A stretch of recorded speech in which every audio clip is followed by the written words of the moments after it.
Boa noite, bom dia, boa tarde, não sei que dia você vai ver essa live. Para quem está me acompanhando, boa noite. Hoje a gente vai falar sobre as consequências da baixa autoestima.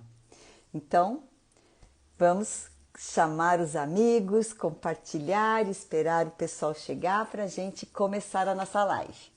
Deixa eu marcar aqui os comentários. Ainda não, tá. Eu também não sei, então tô vendo como que funciona, porque eu sempre esqueço, tá? Eu quero não deixar os comentários, eu não sei como que eu faço isso. Deixa eu ver aqui. Desativar, tá. Não, desativar os comentários, ok. Aí, assim dá pra gente trabalhar melhor. Eu não perco o fio da meada. Então vamos lá. Vamos começar falando do que é autoestima.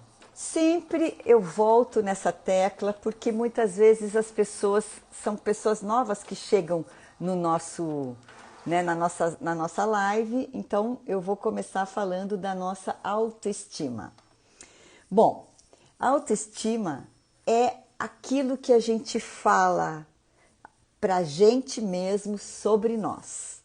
Então, são os sentimentos, são os pensamentos que a gente tem sobre a gente mesmo. Então, é aquela voz interior nossa que fala com a gente mesmo e é aquela voz que fala para os outros sobre nós. Então, o que eu falo para mim sobre eu e o que eu falo para o outro sobre a minha pessoa. A forma como eu falo sobre mim é que vai determinar se eu tenho uma boa autoestima ou uma autoestima mais baixa. A nossa voz interior, ela nos dá a direção de como a gente segue o nosso caminho na vida. Se eu tenho uma boa autoestima, eu vou caminhar de forma mais leve. Se eu tenho uma baixa autoestima, ou seja, uma baixa estima por mim mesma, as coisas certamente serão mais difíceis. Como que a autoestima se forma? Lá na nossa infância. Alguns dizem que a gente não nasce com uma folha, como um caderno em branco, mas outros, e eu prefiro acreditar nessa outra linha, nós somos uma folha em branco, um caderno em branco. E nós vamos formando a nossa autoestima conforme a gente vai crescendo. A nossa autoestima, ela é formada por tudo que a gente viu, ouviu, ou sentiu quando a gente era pequena. Então, quando papai, mamãe, quando os nossos cuidadores ou avós, tios, seja quem for, nos davam elogios, nos incentivavam, a nossa autoestima era elevada. Ao contrário, quando a gente recebia críticas, quando a gente recebia censuras, quando a gente era negligenciado, por exemplo, a nossa autoestima baixava. Ali começava a se formar a nossa autoestima. Lá nos primórdios, quando a gente era pequenininho. A criança, desde pequenininha, ela tem a necessidade de chamar a atenção. Então, quando ela está aprendendo a andar, ela cai, levanta, cai, levanta. E os pais, quem está acompanhando, tinham formas de incentivar essa criança. Ai, que legal, levanta, vamos continuar. Então, dessa forma, a autoestima da gente era formada. E assim com todas as outras coisas que a gente aprendeu na nossa infância. Quando os pais ou os cuidadores não se importavam com esses pequenos passos que a gente dava, a gente entendia que aquilo não era importante para os adultos, tá? A gente ainda não tinha noção de que aquilo era importante para nós. A gente queria agradar aos adultos. Quando a gente não conseguia agradar os adultos por algum motivo, a nossa autoestima abaixava. Porque a primeira necessidade do ser humano é ser reconhecido. E a gente, quando fazia gracinhas para os pais acharem bonito, a gente estava pedindo reconhecimento e ali aumentando e melhorando a nossa autoestima. Então, os primeiros formadores da nossa autoestima são os nossos pais, ou os cuidadores, ou os avós, quem cuidou da criança. Os segundos formadores da nossa autoestima já entra o social. Aí são os coleguinhas da escola, são os primos, amiguinhos. E aí entram o bullying, muitas vezes, o professor que chama a atenção do aluno de uma forma errada, para o aluno no caso, ou que elogia o mérito do aluno. Então, de uma forma ele abaixa a autoestima desse aluno, da outra ele eleva. Os amiguinhos que colocavam bullying na criança vai abaixar a autoestima dela. Então, a parte social é o nosso segundo formador da autoestima, ainda criança. O terceiro formador da nossa autoestima, aí já vem na adolescência. E aí é o grupo social que a gente está inserido. Então são os primeiros namorados ou namoradas, o grupo a qual a gente pertencia para sair, passear, para estudar, para se relacionar, enfim. Então este grupo também ajudou a gente a ter ou uma autoestima elevada ou uma baixa autoestima. Agora, vamos supor que a pessoa só teve coisas ruins na vida. Então, assim, pais negligentes, pais que só colocaram coisas ruins na pessoa, amiguinhos que só colocavam bullying na escola, professores que repreendiam, namorados abusivos, um exemplo assim bem caótico. Não dá para fazer nada com essa pessoa, então ela vai viver eternamente com essa baixa autoestima? Não. A graça da vida é nós podemos ressignificar as coisas ruins que acontecem com a gente. Os traumas, as tristezas, a gente pode dar um novo significado para isso, tá? Mas hoje eu ainda não vou falar dessa parte do que a gente pode fazer.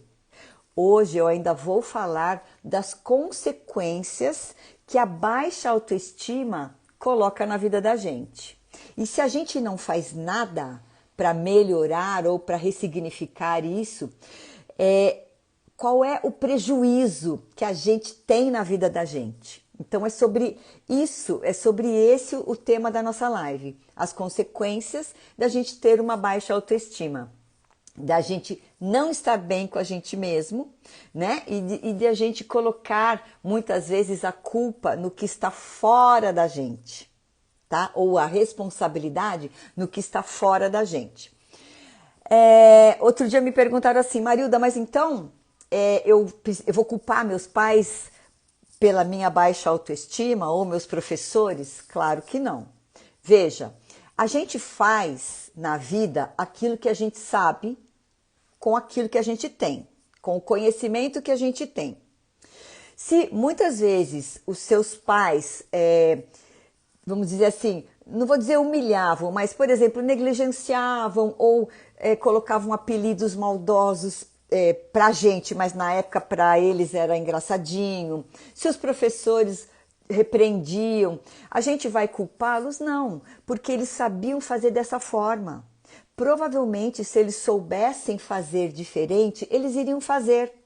Assim como a gente. Por exemplo, se eu fosse reproduzir o que eu aprendi, eu teria passado muita coisa ruim para os meus filhos. Mas aí a gente aprende. Então, hoje, por exemplo, essa live vai dar condições de você que é pai, de você que é tio, vovó, enfim, poder educar de uma forma diferente as crianças que passarem por você. Por quê? Porque você vai adquirir um novo conhecimento. Então a gente faz aquilo que a gente sabe, aquilo que está no nosso alcance. Aquilo que a gente não sabe, a gente não tem como fazer. Então, por exemplo, minha mãe me chamava muito de estabanada. Ai, você é estabanada, você é estabanada. Por quê? Porque como eu tenho miopia, alta miopia, eu quebrava muito as coisas. Eu batia nas coisas. Tem gente que me cumprimenta na rua, pensa que eu sou arrogante, metida, mas é que eu não enxergo quem está me cumprimentando, né? Então, assim, e esse estabanada ficou muito tempo para mim como uma coisa ruim. E era uma coisa ruim. Porque se eu quebrava algo que ela gostava muito, por exemplo, óbvio que ela ia ficar muito brava de eu ter quebrado aquele negócio.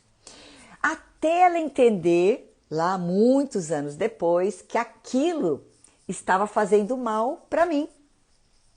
Entendeu? Mas quando ela falava, ela não sabia que aquilo poderia, de alguma forma, causar algum impacto em quem recebia, no meu caso, eu.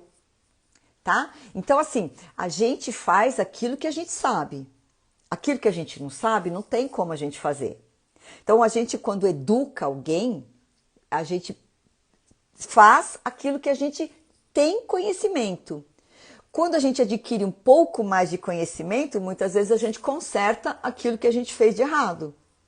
Tá? Então, assim, as lives são para a gente poder melhorar, para a gente poder aprender, até para a gente poder ensinar também. Consequências da baixa autoestima. São várias, são muitas. Então, eu estou escrevendo o capítulo de um livro que a gente pretende lançar em breve, tá? E o meu capítulo, eu vou falar exatamente sobre autoestima. O nome do meu capítulo vai se chamar Lapidando Sua Autoestima, que é o mesmo nome do programa que eu tenho, que são 8 sessões, uma por semana, são 2 meses, onde a pessoa tem um acompanhamento direto comigo, para a gente pegar a pessoa com baixa autoestima e dar um upgrade na vida da pessoa.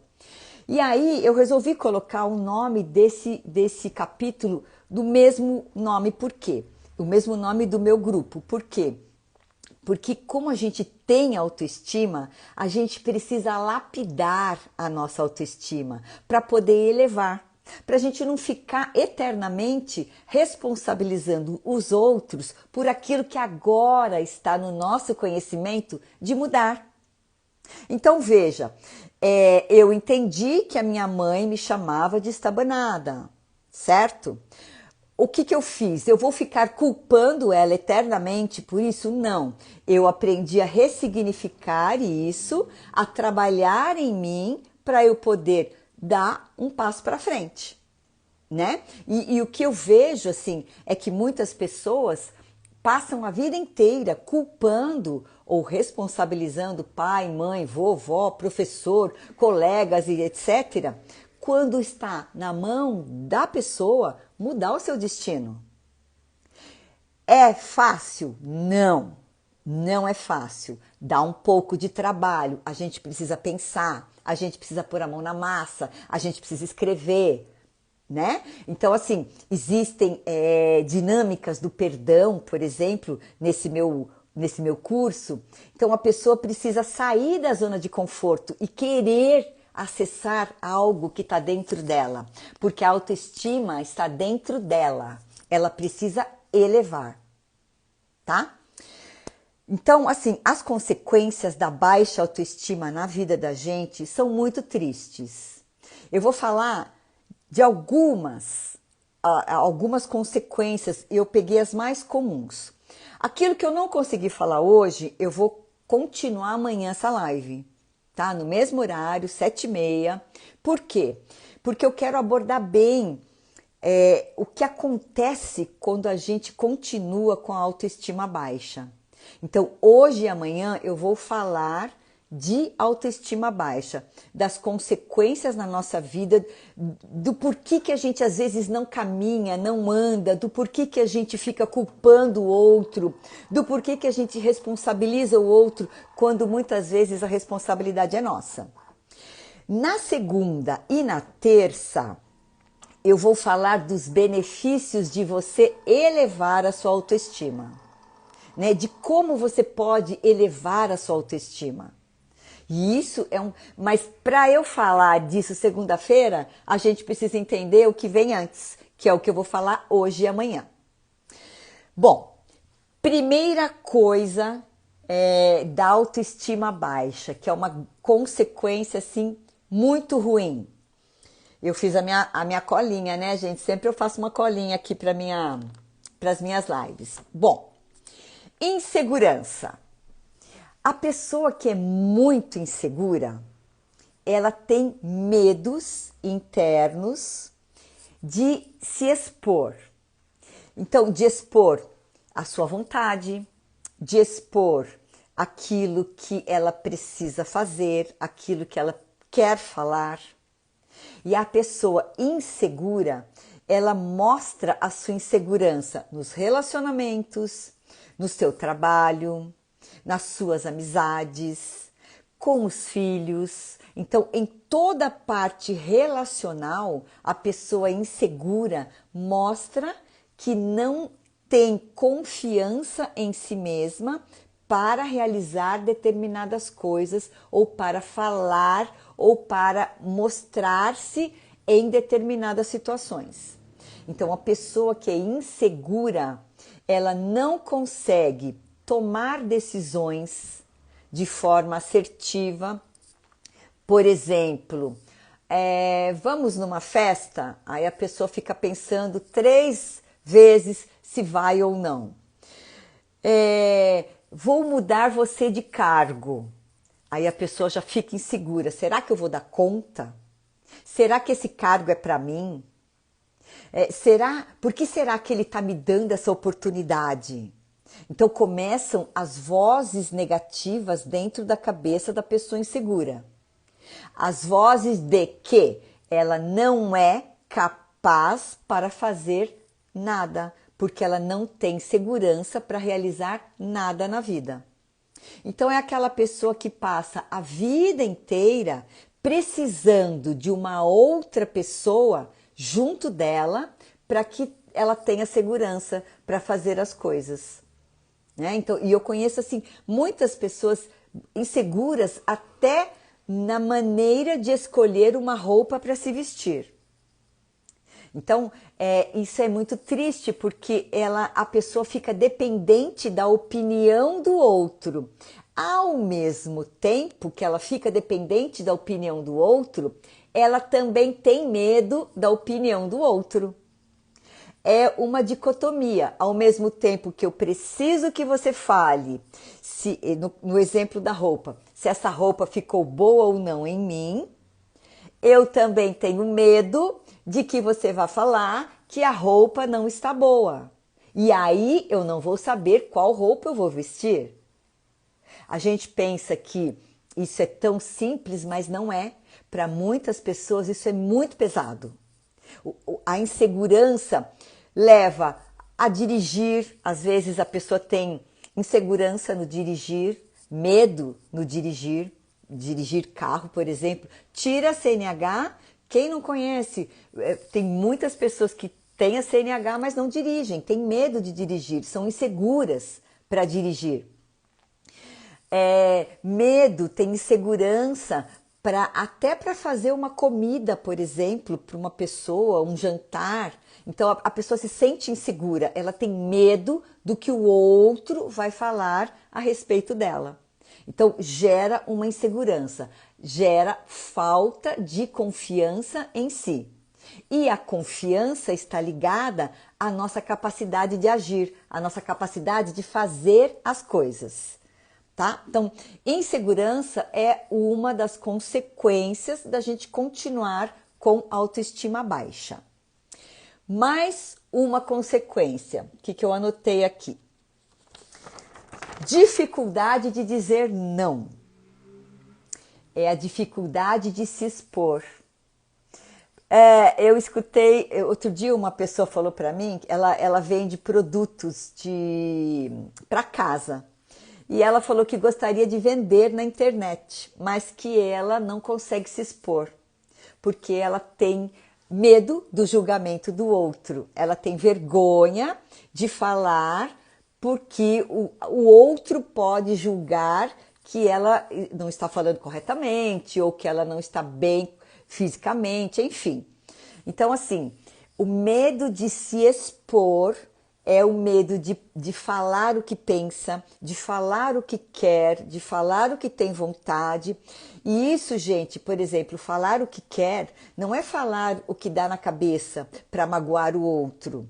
É falar aquilo que tem vontade de falar, de expressar a sua vontade, expressar a sua ideia. A pessoa que tem medo de se expor, numa aula, por exemplo, ela vai continuar com dúvida e não vai perguntar para o professor sobre aquela dúvida, porque ela vai ter medo de fazer a pergunta e de que o professor vai pensar, nossa, mas é uma pergunta tão besta e ela não sabe. Então, na cabeça dela, ela tem esse medo e medo até do que os outros alunos vão pensar. Né? E aí ela não se expõe, ela não faz a pergunta, ela continua com dúvidas. No relacionamento a dois, ela não fala o que deseja, o que quer, ela também não sabe falar não. Às vezes o companheiro, a companheira fala determinada coisa ou quer determinada coisa e ela não sabe dizer não. Ela tem medo de que o não seja uma rejeição para aquela outra pessoa e aquela pessoa venha rejeitá-la. Então eu não vou dizer não, assim ele não me rejeita, mas eu estou me rejeitando. Mas está tudo bem. Só que esse está tudo bem é uma coisa que vai se sobrepondo.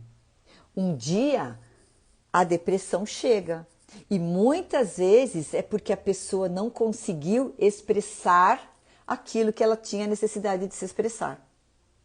Muitas vezes a depressão chega porque a pessoa não conseguia dizer não.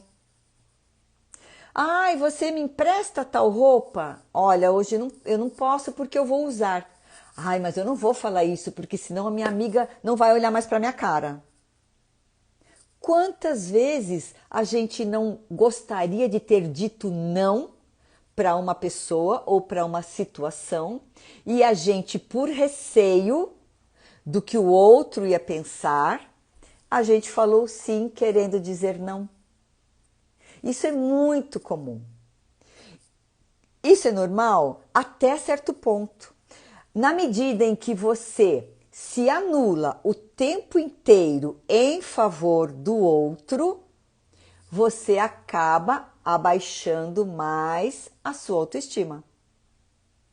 Então, a consequência é eu continuar só falando sim para o outro e não para mim e continuar tendo uma autoestima baixa. Porque daí a cobrança chega. Porque a pessoa que quer dizer não para o outro e não diz, uma hora vai ficar com aquilo na cabeça. Eu devia ter falado não. Puxa, agora eu vou ter que fazer tal coisa que eu não quero. E aquilo vai ficando, a gente vai ruminando, ruminando, ruminando. Até que um dia o negócio estoura. Até que um dia a briga vem. E aí, muitas vezes, quando vem a briga, as coisas lá de trás vêm à tona. Por quê? Porque elas ficaram lá martelando na cabeça o tempo todo. Ao passo que, se a pessoa tivesse condições de falar não, não quero, não posso, não vou, seja o que ela queria dizer, ela teria esquecido aquilo. E muito provavelmente o outro não iria rejeitá-la só porque ela falou não. Só que na cabeça da pessoa que tem autoestima baixa, sempre que ela falar não para o outro vai rejeitá-la. E muitas vezes isso não acontece. É por isso que eu falo, a autoestima são as vozes que nós temos dentro da gente sobre nós. Não é sobre o outro, é sobre nós. Porque se eu não aceito o não para mim, eu vou achar que o outro vai me rejeitar. E muitas vezes isso não acontece.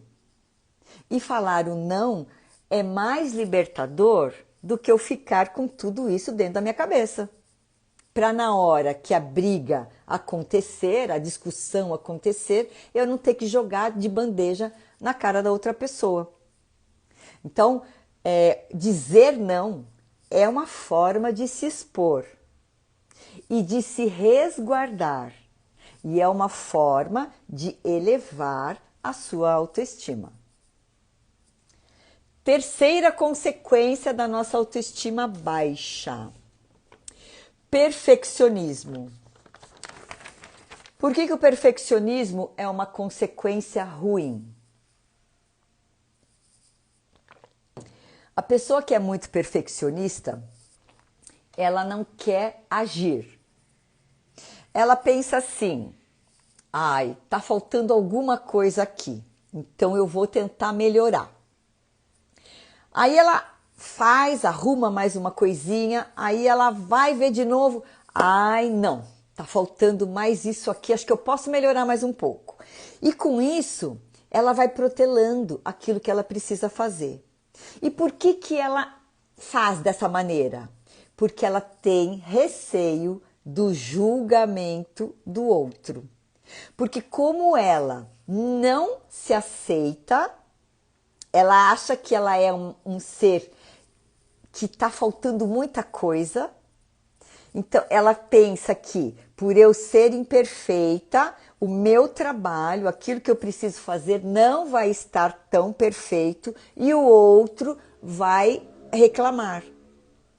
O outro vai jogar na minha cara a minha imperfeição. Então, por isso que ela não faz. Aí é como se ela empurrasse com a barriga. Então, pessoas que são muito perfeccionistas, normalmente tiveram pais muito severos, muito rigorosos, com regras, com críticas, com atitudes, né? E pais, muitas vezes, um tanto quanto ausentes ou negligentes na educação daquela criança. E aí, a criança precisava fazer tudo o mais correto possível para ter o afeto, para ter o elogio daqueles pais. Então, ela cresce com a ideia de que ela não é boa o bastante, então ela tem que fazer tudo muito bem feito para que o pai ou a mãe elogiem ela. Só que o pai e a mãe às vezes nem existem mais, mas ela transfere para o marido, para o amigo, para a amiga, para o vizinho, sei lá o quê, a responsabilidade de validar aquilo que ela faz. Então, eu não tenho mais o pai e a mãe para me dizer que eu fiz bem feito, mas eu tenho meu chefe, eu tenho meu marido, eu tenho a vizinha, a amiga, que vai validar o que papai e mamãe falavam para mim. E é por isso que o perfeccionista, ele demora muitas vezes para realizar qualquer coisa, porque ele tem que ter a necessidade de saber que aquilo está perfeito na cabeça dele. E aí ele faz e refaz e refaz e refaz e refaz, até ele se dar conta de que está no fim da picada e precisa entregar lá, por exemplo, um relatório para o chefe, né? E aí fica aguardando desesperadamente o retorno, validando aquilo que ele fez, a pessoa fez. O perfeccionista sofre, e sofre bastante, tá? Porque ele não relaxa. Ele não vai fazer uma coisa, não é para fazer meia boca, também não estou falando isso, tá? Mas assim, o perfeccionista, ele não consegue relaxar a ponto de fazer algo e se dar por satisfeito com aquilo que ele fez. Ele sempre vai achar algo que ele acha que está ruim. Sabe aquela coisa da pulga atrás da orelha? Ele sempre vai ter a sensação de uma pulga atrás da orelha. Então, para ele realizar qualquer coisa, é um custo, é um dispêndio de energia muito grande.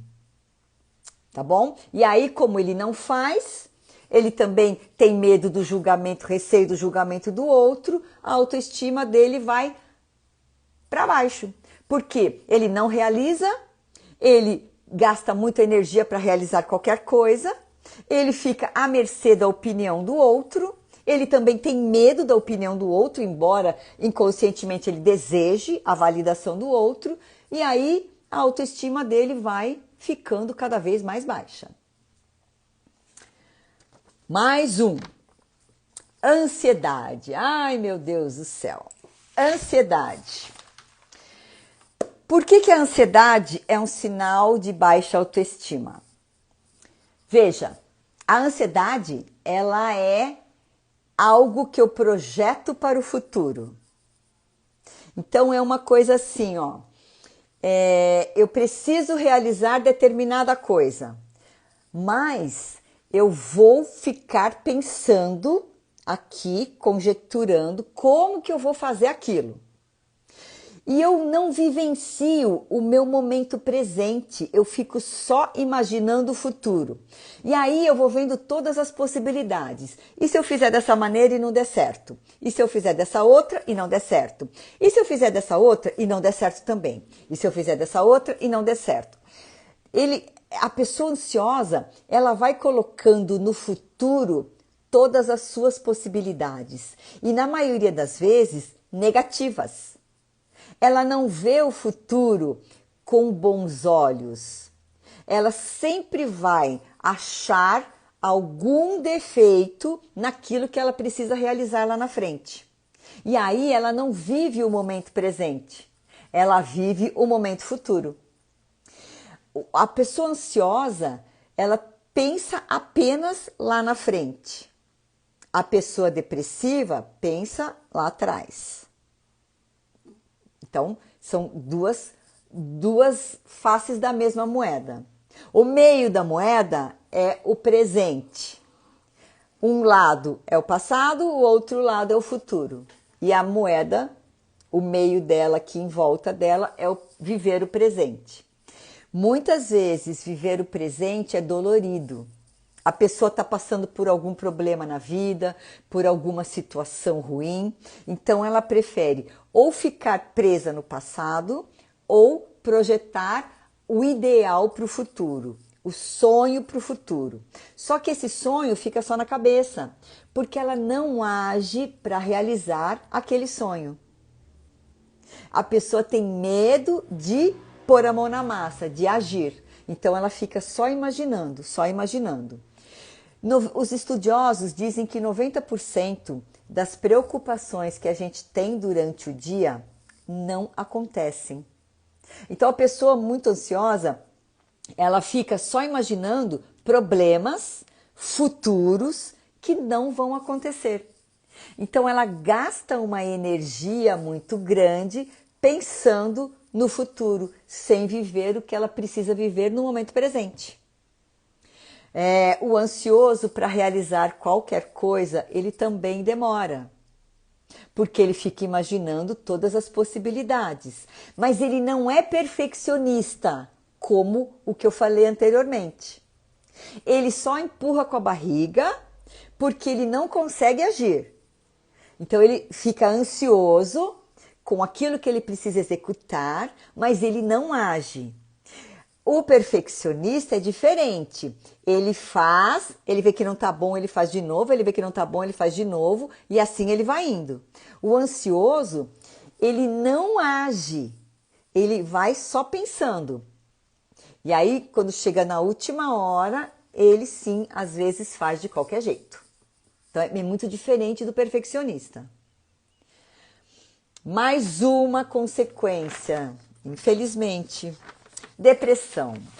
Bom, a depressão é um caso à parte. A depressão tem, óbvio, várias causas, né? Genética, hereditária, ambiental. Mais de 300 milhões de pessoas, em 2019 saiu até pela Organização Mundial da Saúde, 322 milhões de pessoas no mundo têm depressão. Em algum momento da vida tiveram depressão. No Brasil, são 12 milhões de pessoas que já tiveram ou terão depressão em algum momento. Quase 8% desses 12 milhões são mulheres. Então, as mulheres têm a tendência, até também por problemas hormonais, por sobrecarga de trabalho, mais depressão do que os homens. Por que a autoestima baixa influencia na depressão das mulheres? Por vários motivos. O primeiro deles normalmente está ligado à sua autoaceitação, da imagem corporal dela.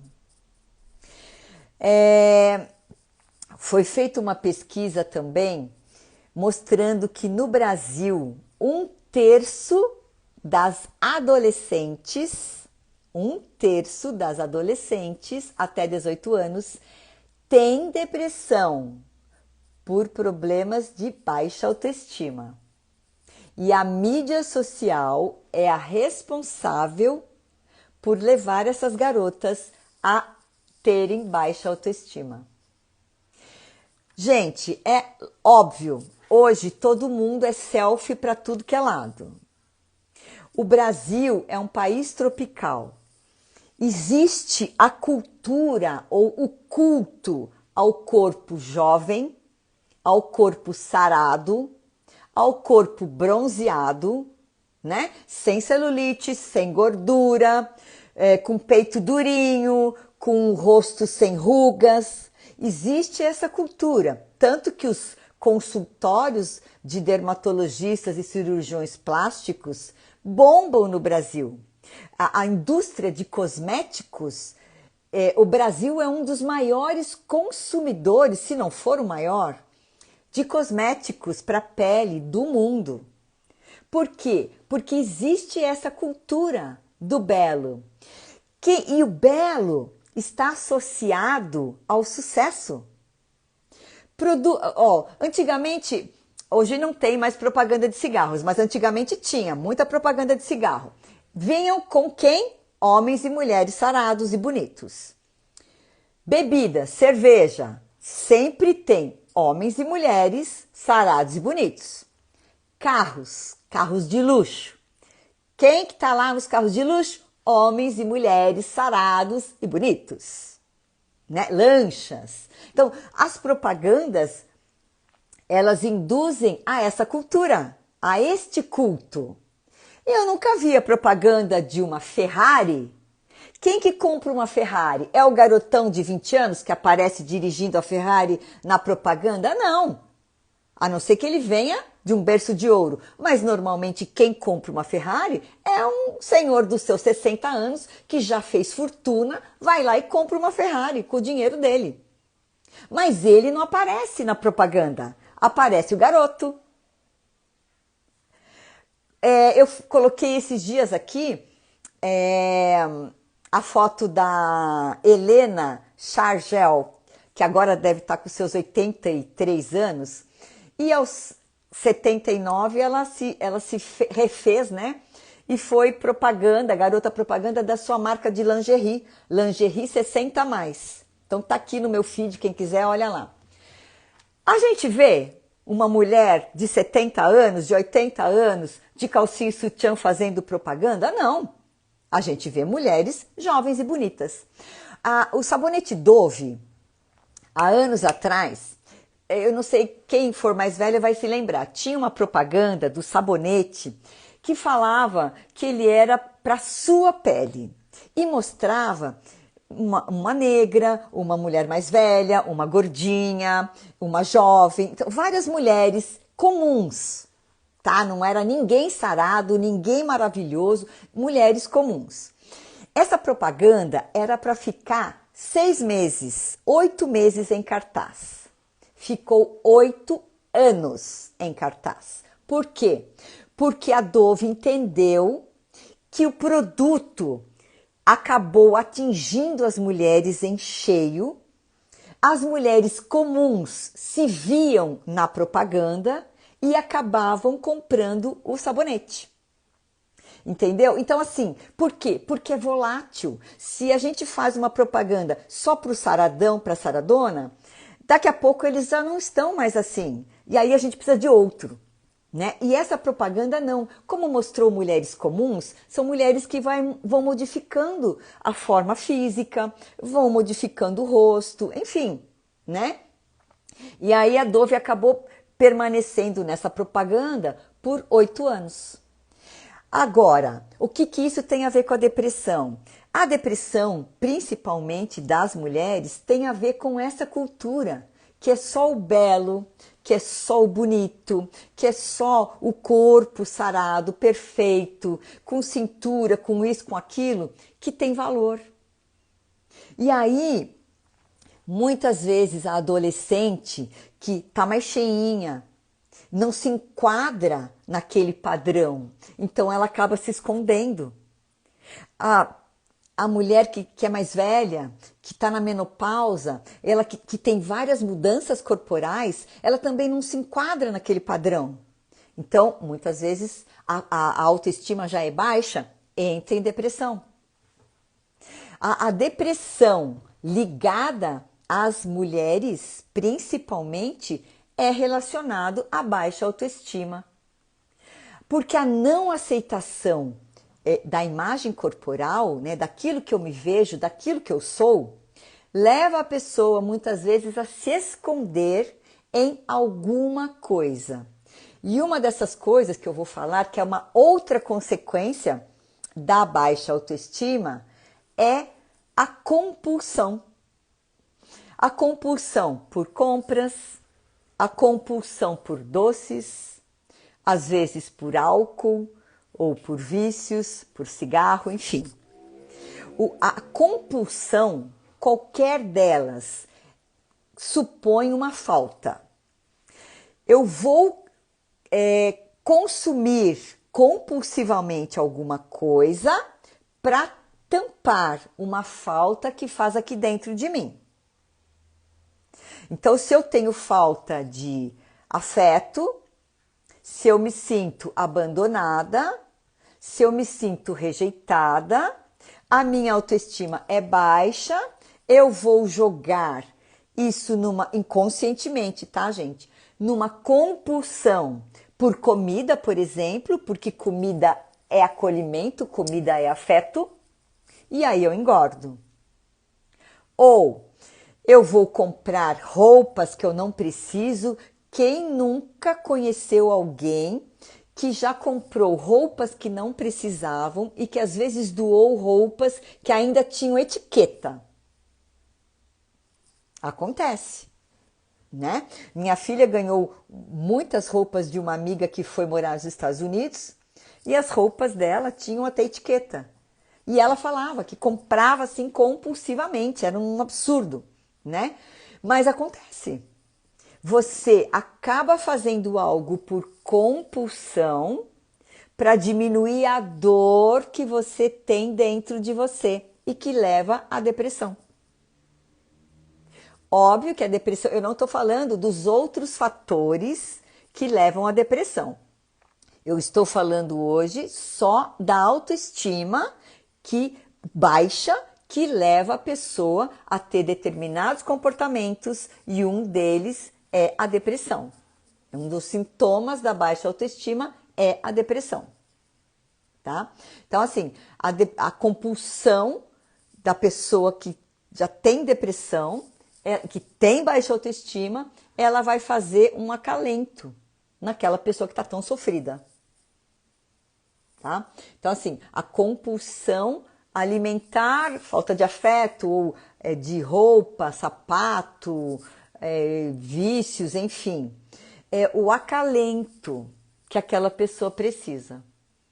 Isso é muito duro, mas acontece com frequência. E assim, quando eu trabalho com hipnose, a gente percebe que essas compulsões, principalmente alimentares, estão relacionadas, óbvio, a fatos lá da infância.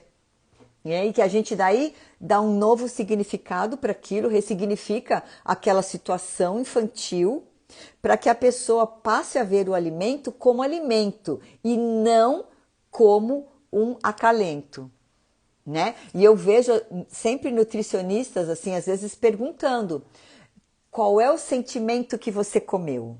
né? Por que que você comeu 5 brigadeiros se você podia comer 2?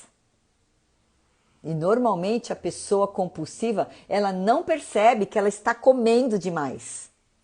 Ela acha que ela comeu 1, 2 e na verdade ela já está no 5º. É uma coisa que é inata dentro dela, está dentro dela, tá? Então a depressão é mais uma consequência da baixa autoestima. Vamos ver mais um. Os distúrbios alimentares, no caso que eu falei da compulsão. E o mais um é a insatisfação, principalmente com o seu corpo, que está ligado à aceitação corporal, que daí está ligado à depressão. Então, olha como é uma bola de neve essa coisa da baixa autoestima. Ela vai levando a pessoa por vários caminhos. Gente, eu já passei por tudo isso. Eu posso falar de carteirinha, né? E eu já tive bullying, eu já engordei na adolescência. E assim eu fui. Mas acontece que eu fui trabalhando. Né? E é por isso que eu consigo atender pessoas com esse problema, porque eu também já vivenciei.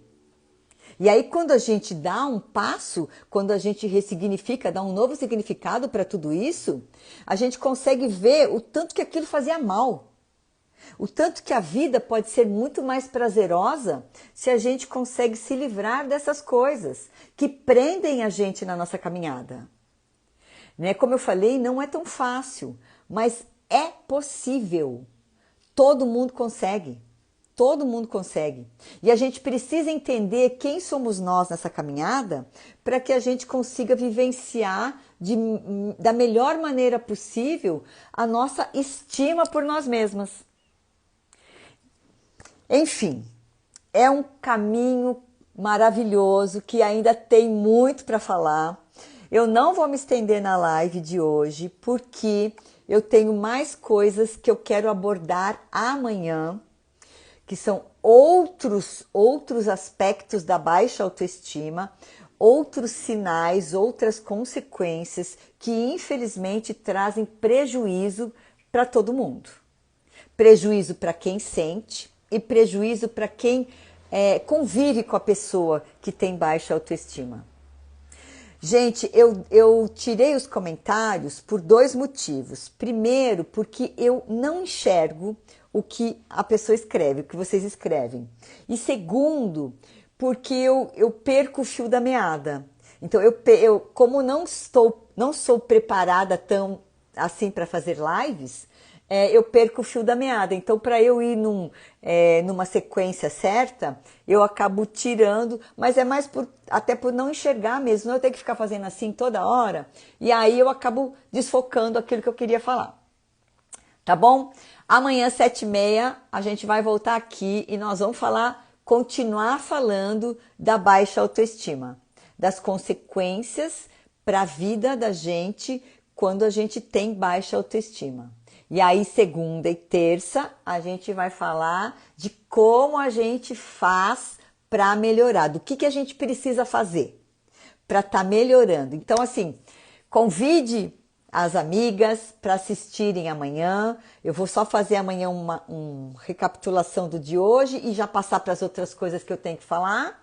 E já avisando as pessoas para segunda e terça, que também vai ser bem legal. Tá bom?